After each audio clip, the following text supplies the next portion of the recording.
and intervene to somehow try to build up the response to people in their human dignity so that they can live in and appreciate the dignity that they have.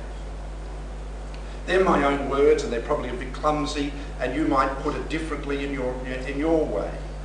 But it really is, in my mind, a key driver for me as a social worker, that the dignity of people, it's an equal human dignity, and when we see the social and economic structures of our society that don't allow that dignity to be lived out in a proper way, then some action has to occur, some intervention. And I suppose that leads to another principle that says, in my mind, governments have a responsibility to intervene. Governments, on behalf of the community, have a responsibility to intervene. Now, as you know, in our world, in the different views of politics and policy, some people would say, no, government should be hands-off. You allow the community to adjust itself, or market forces to work, or other things to happen.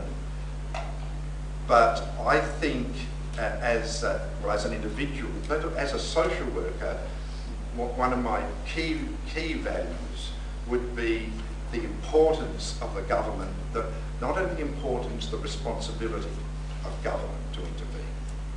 And if you then accept that value, that governments have a responsibility on behalf of the community to intervene, then advocating that they do, all sorts of pressure and support and guidance and advice and whatever to assist the government to do that, is very much then part of the world that we should be in as social workers.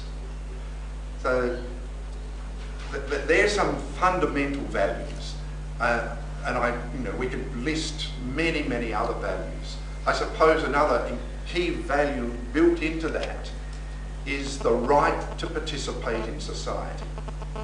That every person has that right. It's a human right to participate in society in the best way they possibly can. And if there are major blocks to that participation, then intervention is important to assist. A lot of this is about looking at structures. 10 years in Elizabeth taught me a lot. There was a lot of casework and a lot of work with families. And it's only, would be a year ago, a family that I did work with in the 70s contacted me and said, we'd like to say hello and whatever.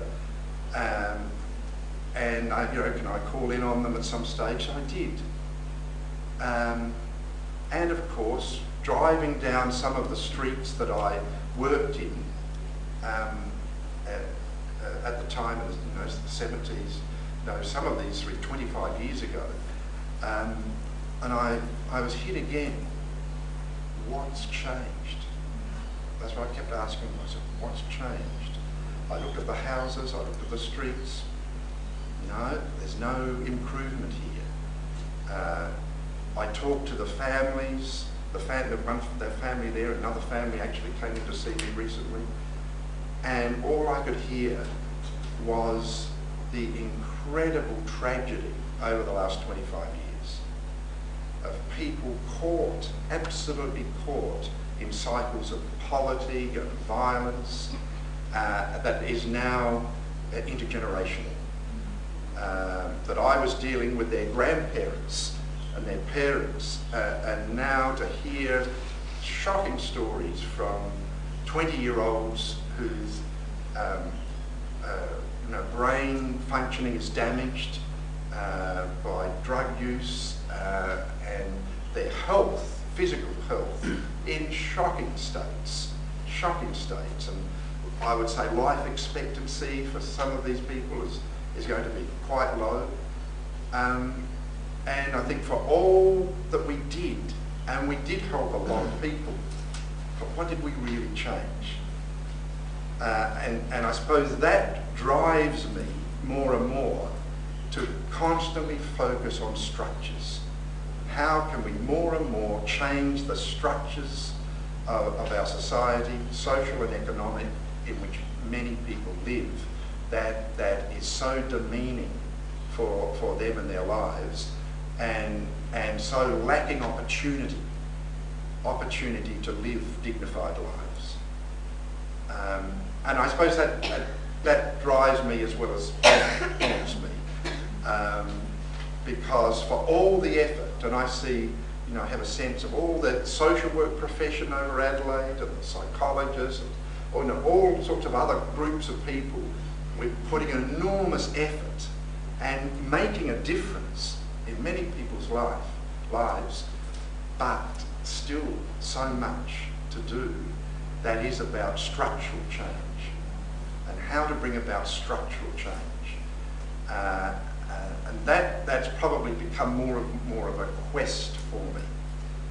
So it's really, and I look at the homelessness plan, that social inclusion that we put in place, and a lot of it is good, and when I say good, is good about structural change, about early intervention, and of really finding ways to move in at early stages.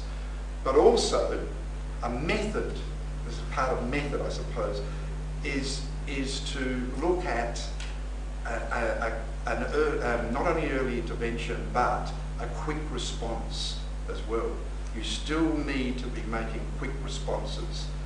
So, and it's something that I would like to see with our mental health reform agenda that we've now got on our plate, is how to get the right plan in place, the long-term plan, the early intervention and whatever, but how also to insert into it a plan that also is about a kickstart, to get quick responses and to really shake things up. But anyway, that's something, and Jill might be able to comment a bit about that later as well.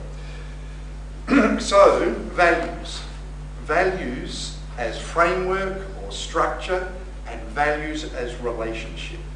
Values in relationship in terms of really giving a sense of, in terms of the interpersonal, that if I've got a good values base and I know where I'm coming from, I'm sure in the engagement with an individual, that framework becomes a real message of interpersonal support, that you really are caring for someone and empowering someone, not, as we know, lording it over people or directing their lives.